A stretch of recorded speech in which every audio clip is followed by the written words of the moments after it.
At least 1,000 people reportedly have been killed in Syria after days of slaughter and clashes between the security forces and loyalists of ousted President Bashar al-Assad. Here's the latest from the BBC.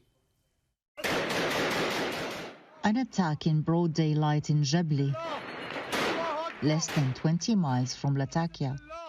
This town is home to the Alawite minority, supporters of the former leader, Bashar al-Assad, whose regime was toppled last December. The violence began after Assad loyalists ambushed government forces on Thursday. Government supporters then arrived, and these pictures are believed to show them fighting the Alawites. An estimated thousands Alawites have been killed, including women and children. These killings have caused anger across the country, including in the capital, Damascus.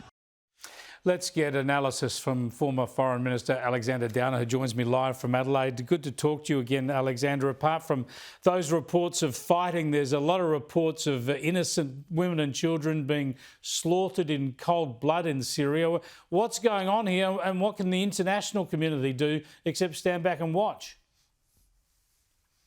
Well, I think there's a very limited scope for the international community. I noticed the Alawites, who are the tribe, the people who supported President Assad. I noticed them calling for the help of the Russians, but I think the Russians might be preoccupied elsewhere. Yeah. The truth is, this isn't a country that really holds together very well, and we have to be sceptical about the new regime that's come into power there, given that it's made up of a lot of people from al-Qaeda and other Islamic extremist groups. But it is a very clannish, very tribal society, and there's a very limited sense of nationhood and national unity there. So it makes it, by any stretch of the imagination, a hard country to run. Yeah, shocking situation. We'll keep an eye on that. But you mentioned the Russians. I want to talk about Ukraine. We've all spoken about how Donald Trump's put so much pressure on Vladimir Zelensky. He's now agreeing to a ceasefire. It's a matter of getting Vladimir Putin to agree to a ceasefire on the Russian side, and Donald Trump's starting to put pressure on Putin. Have a look. There are things you could do that wouldn't be pleasant in a financial sense. I can do things financially that would be very bad for Russia. I don't want to do that because I want to get peace. I want to see peace, and we'll see. But in a financial sense, yeah, we could do things very bad for Russia. It would be devastating for Russia, but I don't want to do that because I want to see peace. Yeah, that's the latest from Donald Trump. What do you expect to see unfold next, Alexander?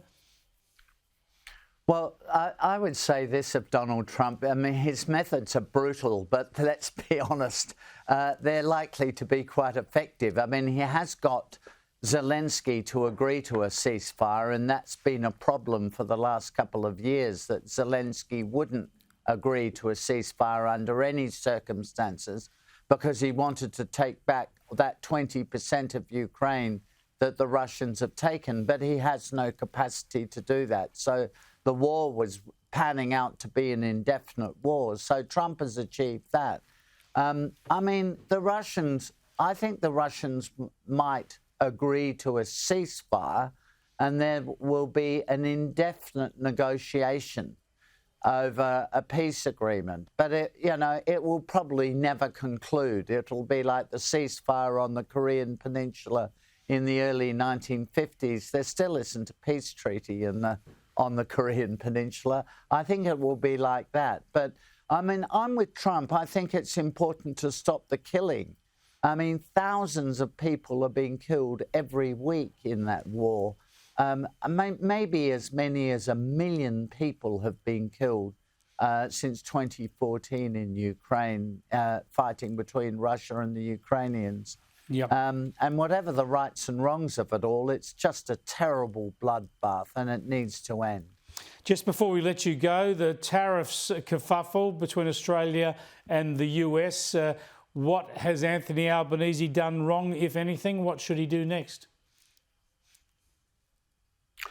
Well, it would be a huge mistake for Australia to do what the Canadians and the Europeans have done and introduce retaliatory tariffs.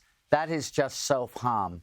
So Australia should resist the temptation of sort of going feral, introducing retaliatory tariffs and denouncing Trump, accusing him of bad faith and so on. To be honest, Trump promised to do all of this during the election campaign. Anyone who followed the American presidential election campaign last year would know that these tariffs were coming and they're going to be universal. There won't be a carve-out. Of course, politically, the Australian government will say it'll keep lobbying, but the aluminium and steel tariffs only affect 0.2% of our trade, so they're not going to be devastating.